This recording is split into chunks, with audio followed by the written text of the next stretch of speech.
Hey guys, it's John again. Right, in this video I'm going to show stuff that I was listening to, right, in 1993, 1994 and 1996, because I don't have enough albums to do a top 10, and I thought it was only fair to show the stuff I was actually listening to. Were my favourite albums ish in those years, and I thought I don't want to really leave out any gaps, but these were there's, what have I got here? I got 1, 2, 3, there's 11 albums to show, so you know, my 11 of those 3 years, because all the other years I was like 93, and 94 I was checking out old stuff. I was checking out bands like Judas Priest, old Megadeth. I was checking out Iron Maiden, Iron Maiden, all the old bands. I was, you know, Ozzy Osbourne, and I was still listening to the 80s, Leopard, Europe, Skid Row, what else? Just all sorts, to be quite honest.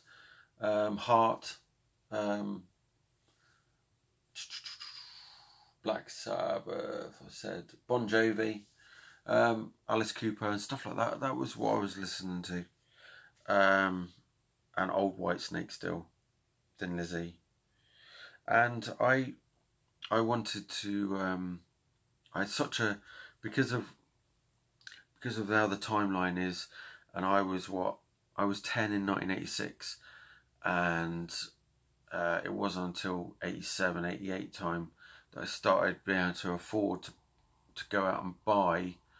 Well, 88 was the first time I went out and bought my own things, because I was 12 and I was getting pocket money for washing cars, so I had some money to go out. Otherwise I was raiding my uncle's bedroom for his cassette tapes that he had, and listening to those.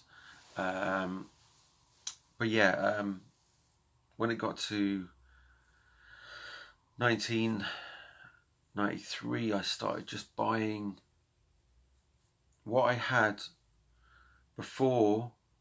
I was buying on cassette, I was buying on CD, so I was replacing it. So I didn't really buy a lot of newer stuff unless it was bands like that I really loved, like Def Leppard, Megadeth, Europe, and even then Europe had finished 91 with Prisoners in Paradise. Just trying to think what else. I was really trying to get the back catalogues of all these older bands on CD. So I wasn't necessarily buying new stuff to listen to, and I really wasn't listening to a lot of new stuff except from the band Enough's Enough. What else did I listen to that was new? Actually, a band that was still going, that was releasing new stuff. Obviously Megadeth was still releasing stuff, and the Scorpions. But yeah, so this video is not going to have, you know, so much stuff in, so here we go. So 1990, should we start with 93, what I was listening to? So obviously I caught on to this album. I didn't love as much as the first two, to be quite honest, but it is, I actually heard the songs off of this album, but I didn't go and buy it first. I went and bought the album Strength by Enough's Enough, and this is Animals with Human Intelligence, and it was the song Right By Your Side, when that was released, that was when I got into this band, 1993. So yes, on Arista, and my journey began with them. Another album from 1993 that I bought when it came out was Scorpions' Face the Heat, and I didn't really latch on to this like I did Crazy World. Crazy World was mega compared to this. Yes, I heard the song Alien Nation and went out and bought this. Saw the video. It had, you know, No Pain, No Gain was a hark back to probably the Crazy World album, the style. Someone to Touch. Under the Same Sun was a ballad that was a bit like, you know, a Send Me an Angel type thing. Woman, I actually love that song, even though it's slow.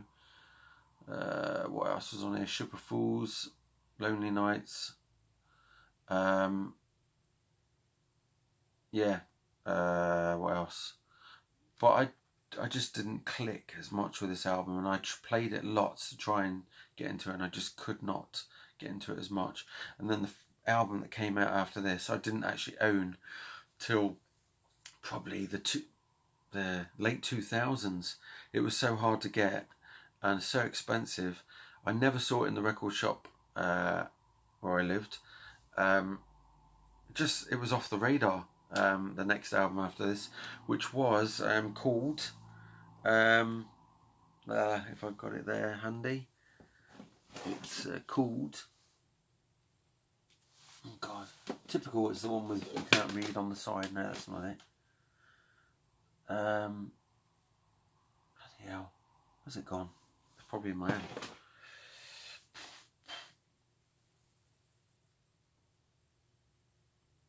Do you know what? I can't see it. I'm either going blind. Some people would say deaf, but Pure Instinct. That's the album. Pure Instinct. That was a really late to the party on that album. I wasn't late to the party on Scorpions. I was just late to the party trying to get a hold of a copy of that. That was from '96 as well. So to be able to get that off the shelf in the record shop and not ever find that at all till the late 2000s was crazy. And even trying to find it when I got eBay, the prices were crazy money. So so if you're able to go out and buy that straight out, think yourself lucky, because I couldn't. So yeah. Face the Heat, another album that my mate, who's no longer with us, who yeah, hasn't been around since '95, he introduced me to this album. I'd heard the song when it came out, We All Fall Down, and it was on, I think, Raw Power Noisy Mothers TV programme, UK one, and I saw the video for We All Fall Down with John Sykes, and I was like, who is this guy? This guy is like a guitar god. Oh my god. And I thought, I don't know anybody that's ever mentioned him before. And I didn't get the album, but I always wanted to try and source it. I was like, what is the album? They've not mentioned the album. They've just mentioned the song. So I remember the song being the band being called Blue Murder. And that was the first time I ever heard of Blue Murder. And I came across this obviously because my mate showed me it on cassette. We played it in the car, and I was like, oh my god, that is just killer. It's got a cover of Itchy Coo Park on here, which is brilliant. This has got a few ballady type songs on here, which are amazing. The song Runaway, Shouldn't Have Let You Go, I Need an Angel, She Knows, Save My Love, Cry for Love. some of those could have been on a Whitesnake album, or you know, We All Fall Down is just a killer song. Check out this album, please. You won't be disappointed if you like melodic rock and a bit of hard rock as well. So yeah, there you go. And always like that picture as well. What an amazing album for '93. It was just killer. And the other album that I remember hearing on the radio, or snippets in '93, because I was so excited to listen to the interview with Jimmy Page and David Coverdale, and it was for the album Coverdale Page, and I recorded it on a cassette, the interview, which I do not own anymore, which is a shame, but that was awesome. This album I can't recommend highly enough, just killer. The song Prayer for the Dying is probably the best song on there ever. Sorry, Whisper a Prayer for the Dying. Just absolutely amazing. This is definitely the best album that Jimmy Page has ever done, for sure. So take note, go and buy it. And David Coverdale, vocally, at, you know, I would say his best. Someone just punched me then. My invisible self just punched me. Are you sure? I would say on par with, you know, the last time his voice was amazing, to be quite honest. Coverdale Page. Right, where am I putting this? Here we go. What do we jump to? Should we say 94? Yeah, 94. Well, that one's got to go in 94. And those. Then we go to, these are no particular order, sorry. I should have put these in particular order. But because it's just what I was listening to fill in the gaps. I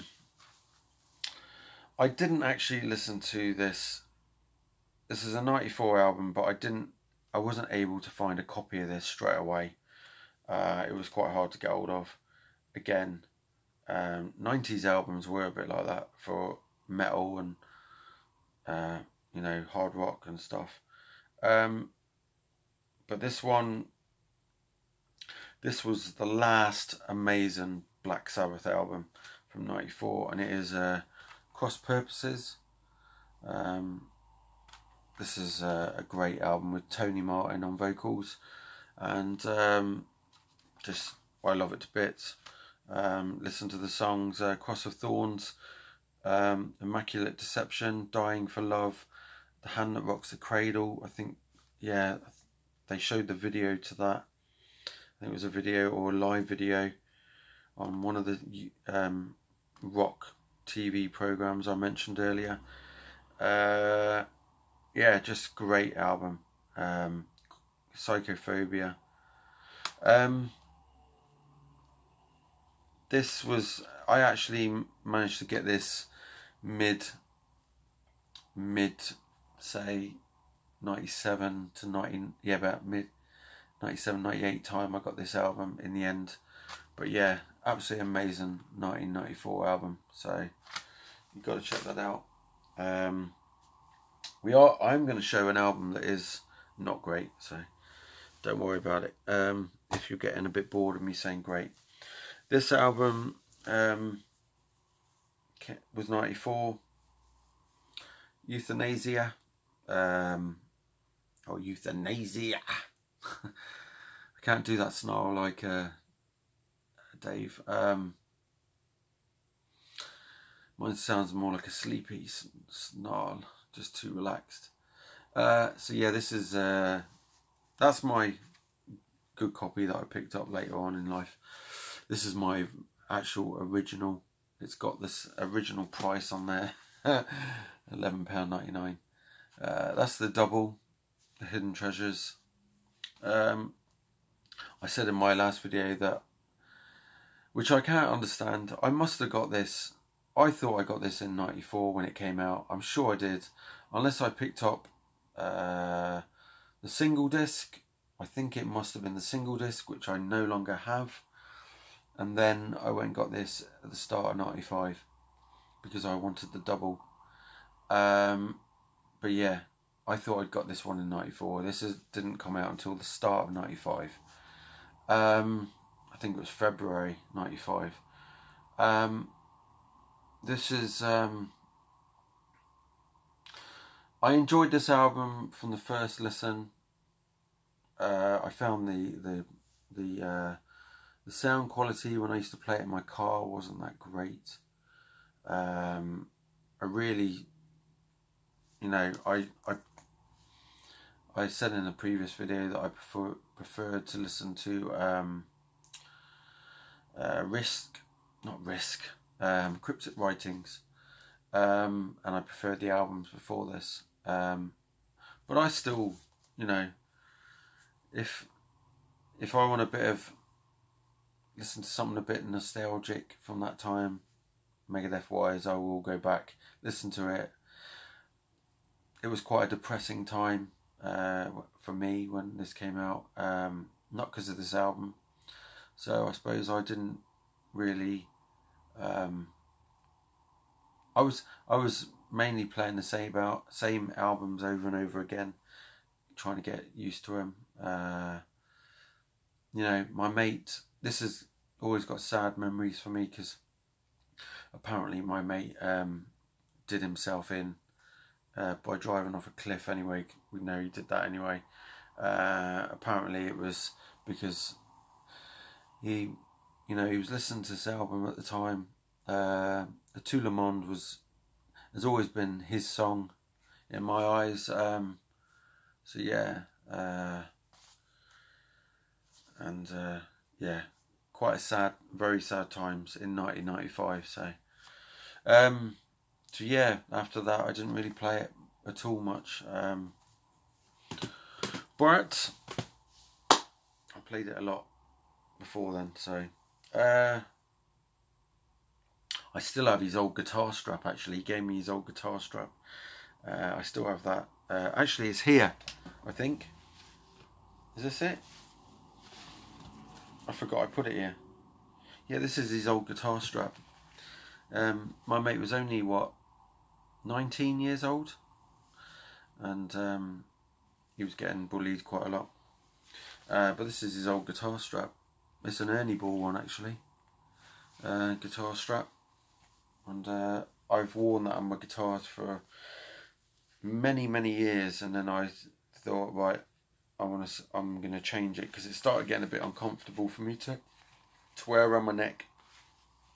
So I've kept that from him. And I have got a photo of him, but I won't show it on here. But yeah, what else? We've got some more albums, like John Kraken. It's bloody 18 minutes. Right, here we go. An album from 1994 that I did listen to back then and continued to this day. Queensryche's Promised Land.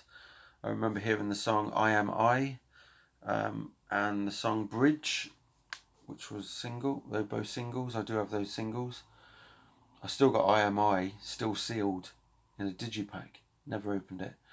That's a CD one. So yeah, I enjoyed this album, and I especially enjoyed it when they brought out the song Real World. Was it Real World? Yeah, this is the one with the extra. I did have the original. I don't know if I still got it.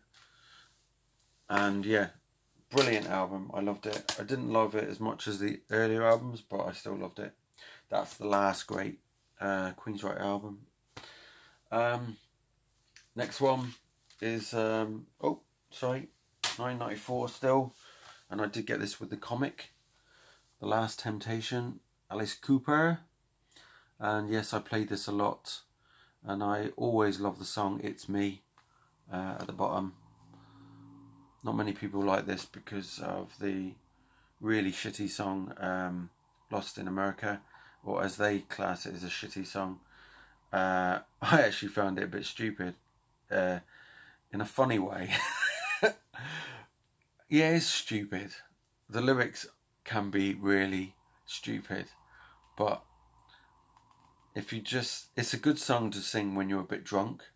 I think that's a better way, you know, because it's easy to sing, and get mixed up with the lyrics. So yeah. So Alice Cooper's Last Temptation, I played that a lot back then. The last one from 1994, which I did love a lot back then. Took me a few listens though to get into it, but I remember now, I can even remember getting it, putting it in my car, because I bought it on cassette and I played it. I can remember playing it, and the song that was out at the time was off of here, and the song was "Don't Say It's Over," and it's by the band Gone.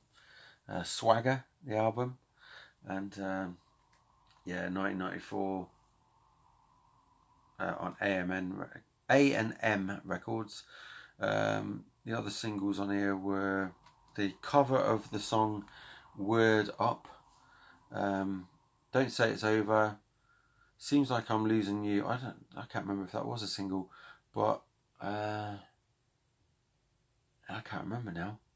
But "Don't Say It's Over" was one for sure. I think I have that CD single. So yeah, Swagger, the Scottish band, so check them out. They're at the top of my 1992 list. So, right, next one. Did I? 1996. Yes. Def Leppard Slang. Yes, I played this a lot. On first hearing it, I wasn't bowled over. But to be quite honest, now, well, the songs that I liked back then, I don't necessarily listen to now so much. But now I hardly ever pick this up. I think I pick this up if I want to listen to the song "Blood Runs Cold," because I love that.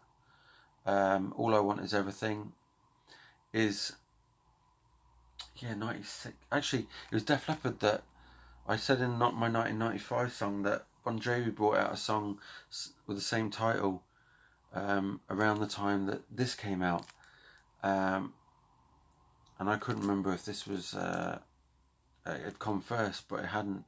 It was Bon Jovi's song from These Days album. But yeah, "All I Want Is Everything." "Work It Out" was always my favourite back then. "Turn to Dust" is still good-ish. "Truth" is the better song.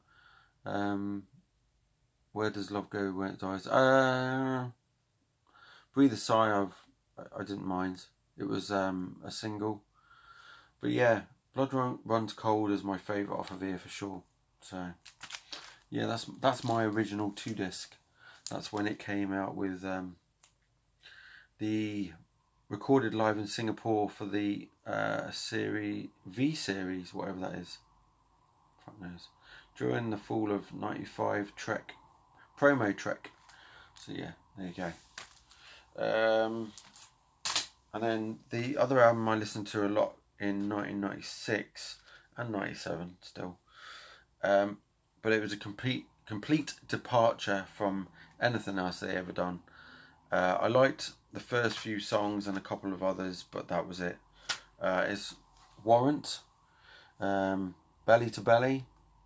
This is the one that had James Kotak on drums, I think it was. Is it this one? I know James Kotak was on Ultraphobic. There was James Kotak was on here.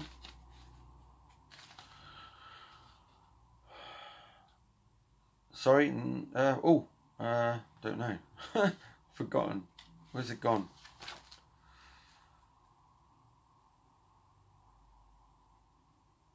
Here we go. No, sorry, Bobby Borg was on drums. James Kotak was on the previous album, Ultraphobic, who was originally in Kingdom Come and then was in Scorpions later on.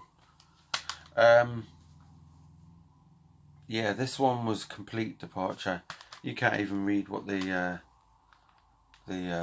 songs are. And it was also called Volume 1. Warrant 96, Volume 1, Belly to Belly. What a handful of a title that is. The songs were only on the CD. And unless you got the booklet out, you got to... That was the only way you could tell. What was on here? I'd say the first... Falling Down was okay. It was a good song. First song. Sorry, that's not first song. Where's it gone? Bloody hell, it's hard to read this.